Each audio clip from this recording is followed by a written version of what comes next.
Hello everyone, मेरा नाम है मुस्कान शर्मा। वेलकम टू द परचम क्लासेस। हम बात कर रहे थे अर्थ की। हमने अब तक सोलर सिस्टम पढ़ लिया है, प्लैनेट्स भी देख लिए हैं।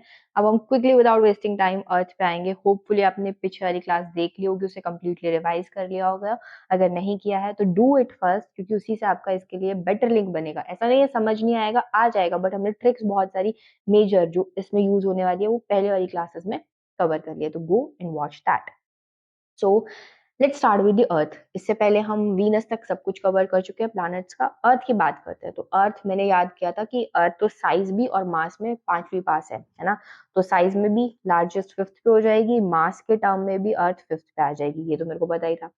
जियोइड शेप है। जियोइड मतलब अर्थ लाइक शेप। अर्थ की कैसी शेप है कि भाई ऊपर से तो ये थोड़ी सी फ्लैटेंड है और अपने एंड से वो थोड़ी सी स्प्रेडेड आउट है। तो this is your geoid. Completely spherical नहीं होता, ये मैंने कुछ ज्यादा ही इलिप्टिकल सी बना दी, बट जियोइड शेप है। थोड़ी ऊपर से नॉर्थ पोल और साउथ पोल से थोड़ी कंप्रेस्ड है और इधर से थोड़ी सी एलोंगेटेड है। ठीक है, जियोइड शेप हो जाएगी। रोटेशन की अगर मैं बात करूं तो अर्थ को पूरा एक दिन कर मतलब पूरा अपने एक्सिस पे घूमने में एक दिन लगता है, 24 घंटे लगता है। वो 24 घंटे कंप्लीट नहीं होते, वो होते हैं 23 आवर्स 56 मिनट 4 सेकेंड। ठीक है, इसी वजह से अर्थ को रिवोल्यूशन की अगर मैं बात करूं आपको, है ना, कि अर्थ को रिवॉल्व करने में कितना टाइम लगता है अराउंड दी सन, तो वो है आपका 365 days 5 hour and 5 hour 48 minute and 46 second. हम तो हमेशा 365 डेज या ऐसे कुछ करके याद कर लेते हैं। इससे आपका क्या बन जाएगा, लीप ईयर बन जाएगा। ठीक है, at the end 364। Okay, elements की अगर मैं बात करूँ आपकी अर्थ के कंपोजिशन के अंदर, इस पे कई बार सवाल पूछा जाता है। तो अर्थ, मैं क्रस्ट की बात नहीं कर रही हूँ। सबसे पहली बात, मैं पूरी अर्थ में बात कर रही हूँ कि कंप्लीटली अर्थ, चाहे आपका कोर हो, क्रस्ट हो, मेंटल हो, है ना, कुछ भी हो, आपकी पूरी अर्थ के अंदर सबसे ज्यादा कौन सा एलिमेंट प्रेजेंट है, तो आयरन सबसे ज्यादा एलिमेंट प्रेजेंट है। जैसे कि आपके सन के अंदर सबसे ज्यादा कौन प्रेजेंट था, हाइड्रोजन। कितना, 71%। उसके बाद हीलियम कितना, 28 या 27% था। Oxygen 30%, silicon 15%। है ना। कैसे याद करोगे इसको याद करो, आईओ, इंडियन ओशन। आईओ सबसे ज्यादा आयरन, फिर आपका ऑक्सीजन एंड ये हो जाएगा सिलिकॉन।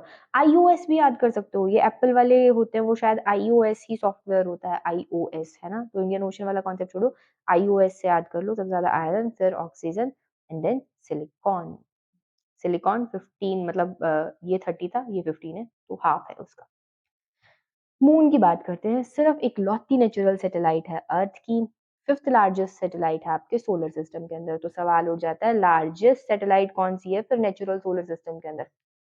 जुपिटर की। बाद में आगे आएगा तब बात करेंगे, अभी यही देखते हैं। नाम ज्यादा आपको और देके कंफ्यूज नहीं करूंगी। तो फिफ्थ लार्जेस्ट सैटेलाइट है सोलर सिस्टम की। अब ये फिफ्थ कैसे याद रखोगे, अर्थ ने हर चीज में पांचवी पास है, तो उसके जो इर्द गिर्द घूम रहा मून है वो भी फिफ्थ ही होगा अपनी किसी भी रैंकिंग में, किसी पे आएगा तो fifth largest natural satellite solar system में हो जाएगी। ये अर्थ से आपका 38400 किलोमीटर अवे है। अगर मैं डिस्टेंस की बात करूं, अर्थ अगर ये है और ये आपका मून है, तो हमें हमेशा एक ही साइड विजिबल होती है उसकी, चाहे ये वाली साइड विजिबल हो चाहे ये वाली साइड। ठीक है, only one side is visible to us. अच्छा, नहीं, चाहे ये वाली नहीं, सिर्फ एक ही साइड हमें विजिबल होगी, क्योंकि इसका भी रोटेशन टाइम क्या होता है, अप्रोक्सीमेटली सेम होता है जो अर्थ का रोटेशन टाइम होता है। तो हमेशा हमें एक ही साइड मून की दिखती है, दूसरी साइड नहीं दिखती। सॉरी, मैंने उसको थोड़ा गलत बोला। अब अगर मैं बात करूं हाईएस्ट पॉइंट आपका मून के, वो आपका साउथ पोल के ऊपर सिचुएटेड होता है। सुपर मून, ब्लू मून, ये सारे जितने भी आपके कॉन्सेप्ट हैं, ये हम देखेंगे जब हम बात करेंगे आपके लूनर एक्लिप्स की बात करेंगे, या फिर किस तरीके से आपका मून आपका अर्थ के अराउंड रिवॉल्व करता है उसके बेसिस पे। तो ये टॉपिक दोनों पॉइंट्स में अभी नहीं छेड़ूंगी, but I will discuss them later, जब हम लेटीट्यूड लॉन्गिट्यूड की क्लास कवर कर चुके होंगे, है ना। तब वो एक कॉन्सेप्ट को एक ऊपर से रट्टा मार के पढ़ लो, एक समझ के पढ़ लो, तो समझ के पढ़ेंगे इसको तब। ठीक है, अब हम बात करते हैं मास की, क्योंकि मोस्ट ऑफ द स्टूडेंट्स को अभी लॉन्गिट्यूड लेटीट्यूड नहीं पता होगा। हालांकि आप में से कुछ को पता होगा, बहुतों को हो सकता है पता हो, बट सबको नहीं पता होगा। लेकिन क्लास तो सबके लिए है, तो हम उसी चीज को कंसिडरेशन में लेके चलेंगे। ठीक है, अर्थ को ब्लू प्लैनेट बोलते हैं, तो पता ही है, बिकॉज सबसे मेजर प्रोपोर्शन अर्थ के ऊपर पानी का है, तो वो ब्लू दिखती है। मार्स को रेड प्लैनेट बोलते हैं। तो मार्स के ऊपर क्या है सबसे ज्यादा? वहां पे है आयरन ऑक्साइड बहुत ज्यादा, इसीलिए उसको क्या बोलते हैं? रेड प्लैनेट बोलते हैं। अर्थ को मैंने देखा था कि अर्थ और मार्स को दोनों को सेम टाइम लगता है, मतलब वहां पे दिन इक्वल है 24-24 घंटे का। कारण ये है क्योंकि अर्थ की जो एक्सिस है वो 23.5 है, 23 दे रखा है यहाँ पे। मार्स की क्या है? 25.12, मतलब सिमिलर सी एक्सिस पे वो टिल्टेड है, इसीलिए उनको सूरज के अराउंड, सॉरी, इसीलिए उनको अपनी एक्सिस के अराउंड घूमने में क्या लगता है? अप्रोक्सीमेटली सेम टाइम लगता है। दो नेचुरल सैटेलाइट्स हैं आपकी मार्स की, एक तो क्या है? फोबोस, और दूसरी क्या है? डिमोस। ठीक है। अब ये याद कैसे करोगे? फोबोस और डिमोस, है ना? करनी पड़ेगी, डू इट। जैसे ऐसे भी याद कर सकते हैं कि मार्स है जो आपका, है ना? अगर बंगाल में मार्स को बोलते तो मार्स मॉर्स बोलते हैं ना, लाइक मुझे नहीं पता, सम ऑफ यू आर बंगाली, जैसे रसगुल्ला को रसगुल्ला बोलते हैं, तो वो ए को ओ कर देते हैं। तो इसी तरीके से बॉस याद कर लो, डिमॉस याद कर लो, ओ एस, लाइक, ठीक है? ये मार्स से मिला, अगर सिमिलर सा हो जाएगा, एम ओ आर एस अगर मैं कर दूं इसको, तो एम ओ, इस तरीके से सिमिलैरिटी कहीं दिमाग में क्लिक कर लीजिए। ओके। निक्स ओलंपिया माउंट आपका मार्स का 3 टाइम्स हायर है अपने माउंट एवरेस्ट से। ठीक है। मिशन जो जो आज तक भेजे गए हैं मार्स के ऊपर, वो भेजा गया है एमआरओ नासा का। इंडिया का है मॉम, है ना? मॉम भी बोलते हैं उसको, और मंगलयान भी बोलते हैं। मंगलयान भेजा गया पीएसएलवी C-25 से 5 नवंबर 2013 में। ठीक है।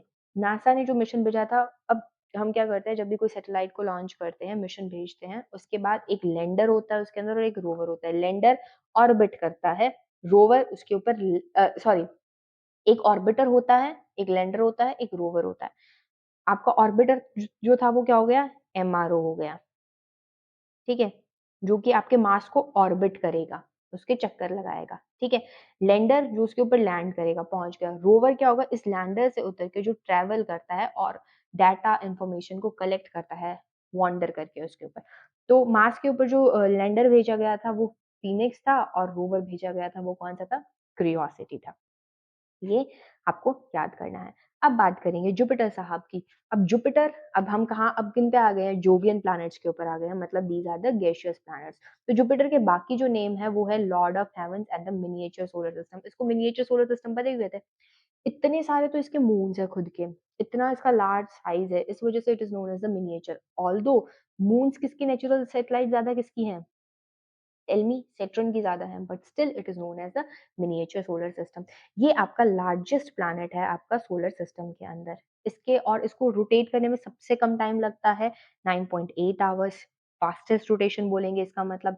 रिवॉल्व करने में सन के अराउंड, वो भी ये कितने टाइम लेता है? 11 ही साल लेता है, मतलब कंपैरेटिवली अगर सबका देखा जाए तो सबसे कम नहीं, हाँ, नहीं, ये क्या लेता है? 11 साल, काफी टाइम ले लेता है, सॉरी, है ना?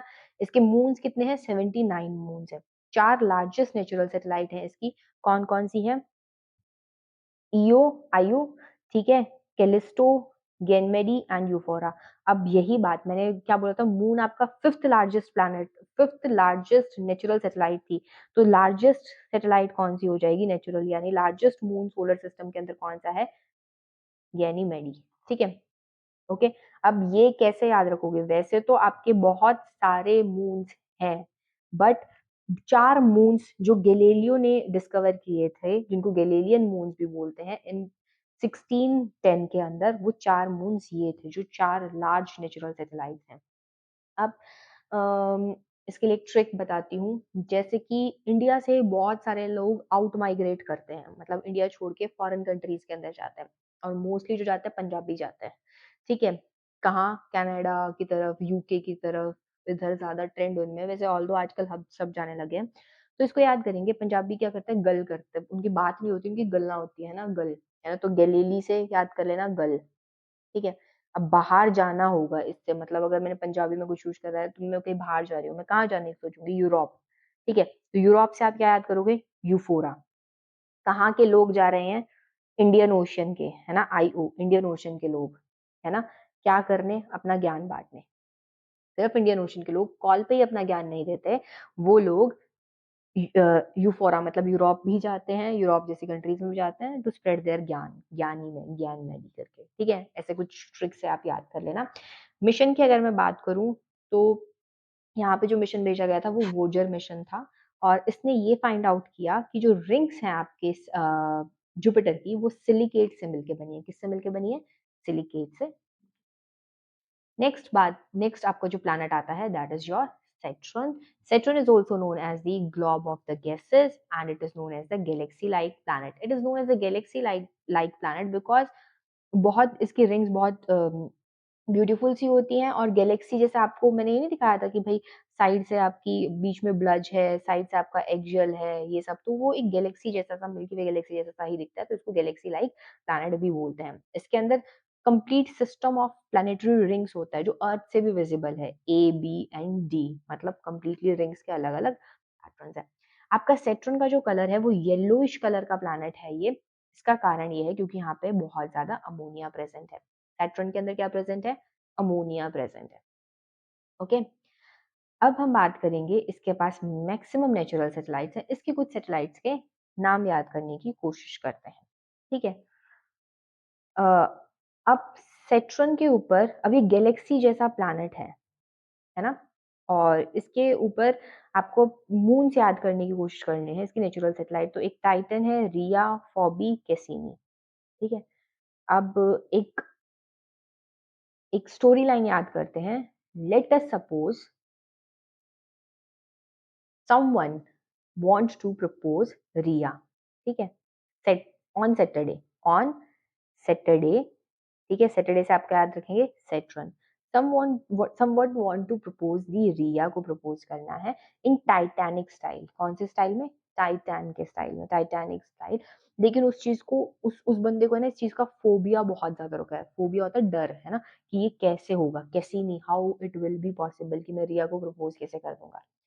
तो all these are again tricks to learn things, है ना, क्योंकि आपसे पता है क्या होगा, अगर मोस्ट डिफिकल्ट क्वेश्चन भी वो सेट आउट करने की कोशिश करेगा तो वो यही बोलेगा which one of the following is satellite of the Saturn, है ना, नेचुरल सैटेलाइट। फिर आपको याद कंफ्यूजन हो जाएगी कि ये है या नहीं है। तो वो कंफ्यूजन रिमूव करने के लिए आपको कुछ एक ट्रिक्स याद करनी पड़ेगी। अब बिल्कुल एग्जाम से पहले एक दिन तो जरूरी नहीं है कि आप यही पढ़ के जाएंगे। तो एक चीज याद कर लीजिए, एक वेग से याद कर लीजिए कि सैटरडे को if someone want to propose Riya in the Titanic form, ठीक है, तो उसको फोबिया हो जाता है कि मैं वो कैसे करूंगा। तो फोबिया से फोबी, कैसे से कैसे नहीं, एंड टाइटन से टाइटन, रिया। और हाँ, अब जो आपकी ये टाइटन है, ये क्या है? आपकी लार्जेस्ट सैटेलाइट है। Titan is your largest satellite of Saturn, not of the solar system. What which one is the largest satellite of the solar system? Ganymede. ठीक है, फोबी। अब फोबी को आप फोबोस से कंफ्यूज कर सकते हैं। फोबोस बताओ किसकी थी? किसकी नेचुरल सैटेलाइट थी फोबोस? मार्स की। ये नहीं याद कराया था मैंने? फोबोस मार्स को मॉर्स करके बोलेंगे, और उससे मैंने आपको ट्रिक बताई थी, PHOBOS, है ना। फोबोस मार्स की, फोबी और फोबोस में कंफ्यूज नहीं होना है। अब नेक्स्ट बात करते हैं, हम यूरेनस की बात करेंगे। यूरेनस को डिस्कवर किया था विलियम हर्शल ने 1781 के अंदर। It is known as the blue planet. Okay, it is blue green, blue और ग्रीन दोनों। ब्लू तो अर्थ है, बट ये ग्रीनिश ब्लूइश ब्लूइश कलर का ये प्लैनेट होता है क्योंकि इसके ऊपर मीथेन बहुत ज्यादा प्रेजेंट है। कौन सा एलिमेंट बहुत ज्यादा प्रेजेंट है? मीथेन बहुत ज्यादा प्रेजेंट है। ओके, इसके पास कितने मून्स प्रेजेंट है? 27 मून्स प्रेजेंट है। ये फर्स्ट प्लैनेट था जिसको टेलीस्कोप के द्वारा फाइंड आउट किया गया था।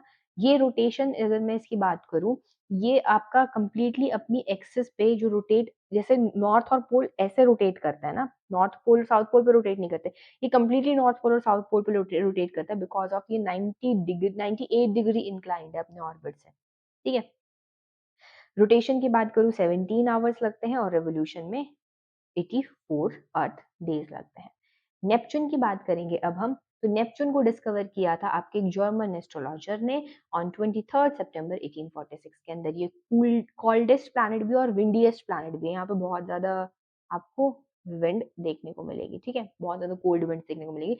तो कोल्डेस्ट और विंडीएस्ट प्लैनेट है। यहाँ पे इसके पास कोई सॉलिड सरफेस नहीं है। इसकी नेचुरल सैटेलाइट का अगर मैं नाम बताऊं तो क्या है? ट्राइटॉन है, और क्या है? नेरिड। Triton and नेरिड। अब इसको कैसे याद करोगे? इसकी नेचुरल सैटेलाइट याद कराती हूँ मैं आपको, नेपच्यून। ठीक है, तो लास्ट वाले वर्ड को देखो, ट्यून। ट्यून का मतलब क्या होता है? साउंड, है ना, ट्यून। और यहाँ पे क्या है? ट्यून। तुम्हारी ट्यून देखो क्या है, तुम्हारी टोन देखो क्या है, ट्यून टोन है ना, तो ये भी क्या है, Triton, ton and tune, याद रहेगा, नेचुरल सेटेलाइट है ये इसकी। अब तुम्हारी टोन देखो या ट्यून देखो, कब, ईद वाले दिन भी देखो तुम कैसे बात कर रहे हो, तो नेर ईद, तो यहाँ से किस पे, ईद। आपको कब आपकी टोन और ट्यून के लिए टोका गया कि आप कैसी टोन में और ट्यून में बात कर रहे हो, ऑन ईद। वैसे आपके मम्मी पापा आपको नहीं टोकते इतना ज्यादा, ठीक है। तो ऐसे से हम याद कर सकते हैं natural satellites of the Neptune, two main natural satellites, although there are the many natural satellites, 40 natural satellites of the Neptune, but दो इंपॉर्टेंट है, वो ट्राइटॉन और नेरेड। 14 इसके पास है नेचुरल सैटेलाइट। रेवोल्यूशन की बात करूं तो इसको 165 अर्थ ईयर लग जाते हैं, बट अगर मैं इसके रोटेशन की बात करूं तो इसको 16 आवर्स में रोटेट किया जाता है। 16 आवर्स कैसे याद करा था हमने, इंटरमिटेंट फास्टिंग, मैक्सिमम 16 आवर्स। चलो जी, हो गए सारे प्लैनेट्स कवर। प्लूटो हम शुरू में ही कवर कर चुके हैं और वो भाई सब प्लैनेट की कैटेगरी से भी जा चुके हैं, ड्वार्फ प्लैनेट्स के पास आ चुके हैं। अब बात करेंगे एस्ट्रॉइड्स की। मेरे को ये बताओ, मैंने एस्टेरॉइड तुम्हें कहाँ बताए थे, एस्टेरॉइड बेल्ट। मैंने जब तुम्हें शुरू में क्लासिफिकेशन बताई थी कि भाई आपके पास 4 इनर प्लैनेट है और 4 आउटर प्लैनेट है, इन दोनों के बीच में आती है एक एस्टेरॉइड्स की बेल्ट। वहां पे हमने नहीं डिस्कस किया था कि ये एस्टेरॉइड्स होते क्या है। हेयर वी विल डिस्कस कि व्हाट आर दीज एस्टेरॉइड्स, ठीक है। तो जो ये एस्टेरॉइड्स होते हैं, इन ये जो बेल्ट आएगी, अब ये बताओ इन 4 में से लास्ट प्लैनेट कौन सा है, मार्स है। इनका फर्स्ट प्लैनेट कौन सा है, जुपिटर। तो एस्टेरॉइड बेल्ट किसके बीच में होगी, मार्स और जुपिटर के बीच में। ये तो मैं याद हो गया। एस्टेरॉइड्स रॉकी ऑब्जेक्ट्स होंगे जिनका जो आपका साइज होगा मोर देन 10 मीटर, कुछ भी हो सकता है मोर देन 10 मीटर, बस ये रॉकी ऑब्जेक्ट्स होने चाहिए। और ये ऑर्बिट किसको करें, सन को ऑर्बिट करें, they should orbit sun. But यार फिर ऑर्बिट कर रहे हैं सन को तो प्लैनेट कहला देने चाहिए थे, नहीं कहलाएंगे, क्योंकि इनका ना तो नेबरहुड क्लियर है इन लोगों से हुआ, ना इनका जो इनके हाइड्रोस्टेटिक प्रेशर इतना है कि इन्होंने अपनी एक शेप को मेंटेन कर लिया। यही तो क्राइटेरिया थे प्लैनेट होने के, तो इनसे वो क्राइटेरिया पूरे नहीं हुए, बट ये एक ही क्राइटेरिया को फॉलो करते हैं प्लैनेट होने का, वो ये है कि भाई हम रिवॉल्व, जो ऑर्बिट कर रहे हैं वो हम सन के अराउंड ऑर्बिट कर रहे हैं। Asteroids are not orbiting around the planet, these are orbiting around sun, आपको ये याद रखना है। तो ये जितने भी है ना, asteroid, meteoroid, meteor, meteorite, all these are the rocky bodies, ये सारी की सारी क्या है, रॉकी बॉडीज है, ठीक है। तो ऐसी रॉकी बॉडी जिसका साइज 10 मीटर से फालतू है, वो एस्टेरॉइड कहलाएगी। बट ऐसी रॉकी बॉडी जिसका साइज स्मॉलर देन 10 मीटर है, ऐसी को आप क्या बोलोगे, मेटेरॉइड बोलेंगे। क्या बोलेंगे, मेटेरॉइड। कई बार लोग क्या करते हैं, सिमिलर टोन में ही यूज कर लेते हैं, मतलब एज अ सिनोनिम्स यूज कर लेते हैं, meteoroid, meteor, meteorite, but these are not synonyms. आज इनका डिफरेंस देखते हैं। तो ठीक है, कोई भी ऐसी रॉकी बॉडी है जो सन के अराउंड रिवॉल्व कर रही है, जिसका आपका जो साइज है वो स्मॉलर देन 10 मीटर्स है, वो मेटेरॉइड हो जाएगी। अब यही मेटेरॉइड जब अर्थ के एटमॉस्फेयर के अंदर अगर एंटर कर जाए और वेपराइज हो जाए, मतलब कि वेपर्स की फॉर्म में अर्थ के टेम्परेचर इन्फ्लुएंस में आके वो बिखर जाए, तो और अपनी एक टेल, जैसे कॉमेट्स की टेल होती है ना, इस तरीके से ये भी अपनी एक टेल लूज आउट कर दे, तो ऐसे मेटेरॉइड को हम क्या बोलते हैं, मेटियोर। ऐसे मेटेरॉइड को हम क्या बोलेंगे, मिटियोर। अब यही मिटियोर अगर अर्थ के सरफेस को हिट कर जाए, ठीक है, तो उसको बोलेंगे मेटेओराइट। मतलब जब तक कोई भी आपकी सेलेस्टियल बॉडी सरफेस को हिट नहीं कर रही है, तो वो मेटेओराइट नहीं है। मेटेओराइट इज मिटियोर जो हिट करेगा अर्थ के सरफेस को। और मिटियोर क्या है, एक ऐसा मेटेओराइट जो अर्थ के एटमॉस्फेयर में आ गया। अर्थ के एटमॉस्फेयर से बाहर एक रॉकी ऑब्जेक्ट है, तो अगर वो साइज ग्रेटर देन 10 है तो एस्टेरॉइड होगा, अगर लेस देन 10 है तो मेटेरॉइड होगा। बट जैसे ही वो रॉकी जो आपका ऑब्जेक्ट था जिसका साइज लेस देन 10 मीटर्स था, वो आपके अर्थ के एटमॉस्फेयर के अंदर आ जाता है, तो उसको मिट्योर बोल देंगे। और वही मिट्योर अगर अर्थ के सरफेस को हिट कर जाए, एटमॉस्फेयर में एंटर करने के बाद भी हो सकता है वो अर्थ को एस्केप कर जाए, बट अगर ना एस्केप करके अर्थ के सरफेस को हिट करता है तो वो मेटेरॉइड कहलाता है।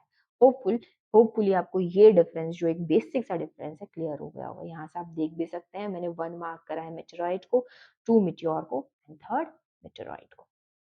अब बात करते हैं कॉमेट्स की। ठीक है, हमने ये तो जान लिया एस्टेरॉइड्स क्या होते हैं। अब बात करेंगे कि एक्चुअल में कॉमेट्स क्या होते हैं। तो आपके, मैंने जब बताया था एस्टेरॉइड्स, एस्टेरॉइड सिर्फ रॉकी ऑब्जेक्ट्स थे, ठीक है। लेकिन कॉमेट्स एस्टेरॉइड से इस तरीके से डिफरेंस होते हैं कि इनके अंदर आइस भी होगी, रॉक भी होगी और डस्ट भी होगा। आइस भी, रॉक भी और डस्ट भी। ठीक है, तो आइस एलिमेंट इनको एस्टेरॉइड से डिफरेंट बनाता है। ये स्मॉलर सोलर सिस्टम की बॉडीज होती है, रिवॉल्व ये भी सन के अराउंड ही रिवॉल्व कर रही है इलिप्टिकल ऑर्बिट में। एस्टेरॉइड भी तो सन के अराउंड ही रिवॉल्व करते थे। These are also revolving around the sun. The difference is that these are the icy bodies. ठीक है, अब जब ये सन के पास से होके गुजरती हैं या सन के पास वाले किसी प्लैनेट से भी होके गुजरती हैं, तो ये वार्म अप हो जाती हैं और begin to release the gases. Icy है तो अभी गैसेस को रिलीज करना शुरू करेगी, और ये गैसेस का रिलीज ही तो क्या करता है, टेल की प्रोडक्शन करता है। ये क्या है, एक मेटेरॉइड की टेल है। तो इसकी ये जो टेल बनती है ना, ये कैसे बनती है, क्योंकि जैसे ही ये अर्थ आपके सन के पास आती है तो गैसेस क्या होनी शुरू हो जाती है, रिलीज होनी शुरू हो जाती है। तो ये क्या है, आपका गैस का रिलीज है।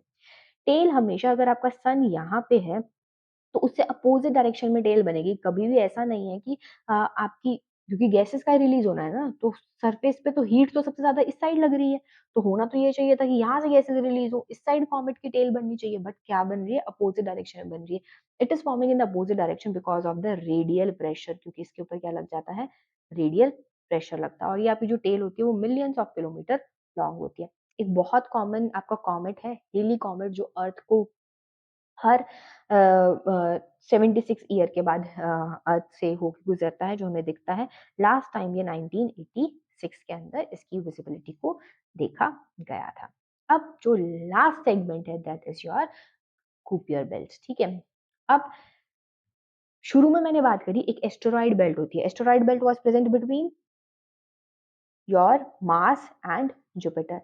सिमिलरली एक कुपियर बेल्ट होती है, वो आपकी प्रेजेंट होती है आफ्टर नेपच्यून, सारे प्लैनेट्स के बाद, प्लूटो से पहले। ठीक है, प्लूटो भी उसी का पार्ट है। तो ये होती है आपकी कुपियर बेल्ट। अब ये देख लो, ये बेल्ट कंप्लीटली सिमिलर है एस्टेरॉइड बेल्ट के, मतलब एस्टेरॉइड्स में भी रॉकी पार्टिकल्स है, इसके अंदर भी रॉकी पार्टिकल्स ही प्रेजेंट होते हैं। ठीक है, बट क्या डिफरेंस है, आपकी जो एस्टेरॉइड बेल्ट थी वो कम विड्थ थी उसकी। इसकी जो बेल्ट, इस ये पहली बात तो नेपच्यून के बाद प्रेजेंट है। एस्टेरॉइड बेल्ट किसके बाद प्रेजेंट थी, मार्स के बाद प्रेजेंट थी। इसमें जो आपकी विड्थ होती है वो कितनी होती है, 30 एस्ट्रोनॉमिकल यूनिट से 50 एस्ट्रोनॉमिकल यूनिट्स। ठीक है, एस्ट्रोनॉमिकल यूनिट क्या होती है, this is the distance between sun and earth. Okay, asteroid belt से 20 टाइम लार्जर है और 22 200 टाइम मैसिव है। ओके, अब लाइक एस्टेरॉइड बेल्ट, इसके अंदर भी रेमिनेंट ऑफ सोलर सिस्टम ही प्रेजेंट होते हैं। एस्टेरॉइड आपके रॉकी और मेटल से मिलके बने थे, ये भी आपके क्या बने हैं, बहुत, लेकिन वो सिर्फ रॉक और मेटल से मिलके बने थे। इसके अंदर जो आपके ऑब्जेक्ट्स हैं वो फ्रोजन आइसेस और फ्रोजन वॉलेटाइल्स और आइसेस से मिलके बने थे, मीथेन, अमोनिया, क्योंकि वहां पे टेम्परेचर बहुत डिक्रीज हो जाता है। आपके बहुत सारे जो ड्वार्फ प्लैनेट्स हैं मेजरली, वो क्या होते हैं, आपके इसी क्यूपियर बेल्ट का पार्ट होते हैं। ठीक है, ये हमने देखा भी था। अब मेरे को कुछ नाम बता सकते हो कि कौन से वो ड्वार्फ प्लैनेट्स थे जो इसका पार्ट थे। हमने ड्वार्फ प्लैनेट 5 पढ़े थे ना, सीरस, हुआमिया, एरिस, प्लूटो, यही पढ़े थे ना। तो और एक कौन सा था, मेक मेक। हमने क्या इसके लिए ट्रिक याद करी थी कि Pluto become serious to make iris, है ना, आंखें बनवाने के लिए प्लूटो सीरियस हो गया। ये बात हमें किससे पता चली थी, मिया जी से पता चली थी। तो ये वाला, तो यहाँ पे आपके सीरियस नहीं होता इस वाली बेल्ट के अंदर, बट हाँ इस बेल्ट के अंदर आपका, इस बेल्ट के पास आपका मेक मेक नाम का भी ड्वार्फ प्लैनेट लाया करता है। प्लूटो तो ये लाई कर ही रहा है। इसके अलावा एरिस भी यहीं पे लाई करता है, और हुआ मिया ड्वार्फ प्लैनेट भी यहीं पे लाई करता है। So with this we are done with our solar system. हमने इसका सब कुछ कंप्लीटली पढ़ लिया है, हर एक प्लैनेट को देख लिया है। ओके, तो अब मैं आपसे यही बोलना चाहूंगी कि आप इसको एक बार अच्छे से गो थ्रू करें, पढ़ें, और जितनी भी हमने ट्रिक्स करने की कोशिश करी है, एक बार उन्हें खुद से करने की कोशिश करें। जो मैंने आपको टेबल बताई थी उसे खुद से ड्रॉ करें, ब्लैंक ड्रॉ करें और उसको फिर फिल आउट करें। ये जब आप एक बार इस कॉन्सेप्ट से जा चुके होंगे ना, आपके लिए आंसर्स को टिक करना बहुत बहुत बहुत ईजी हो जाएगा। और this is something which I suggest to my students कि जब आप कोई भी क्लास लर्न आउट कर लेते हो ना, तो make the summary to it. अगर आप उसकी समरी नहीं बना सकते, आपके पास इतना टाइम नहीं है, you don't want to write और द अदर थिंग्स, तो जो भी आपने नॉलेज गेन करी है मिनिमम वर्ड्स में, उसको एक रिकॉर्डिंग बना ले, ताकि कि आप उसको सुन सके। जैसे मैंने आपको ट्रिक्स बताई, अब आपको हर बार ट्रिक्स सुनने के लिए पूरा लेक्चर देखना पड़ेगा, मत करो वैसे।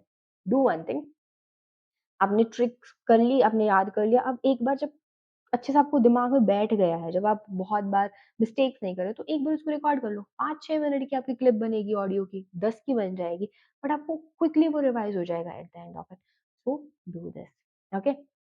मिलते हैं नेक्स्ट क्लास में। नेक्स्ट क्लास में हम पढ़ेंगे लॉन्गिट्यूड, लैटिट्यूड के बारे में। अब हम नया फेज़ स्टार्ट करने वाले हैं और फिर इस लॉन्गिट्यूड और लैटिट्यूड से हम देखेंगे कि कैसे सीज़न्स क्रिएट होते हैं, क्या डे टाइम होता है, टाइम कैसे हम मेज़र करते हैं, तो वो वाली सारी चीज़ें देखेंगे और इस जो सोलर सिस्टम का जो पार्ट रह गया है, solar Eclipse and lunar Eclipse, वो भी हम लॉन्गिट्यूड और लैटिट्यूड की क्लास में ही कवर करेंगे।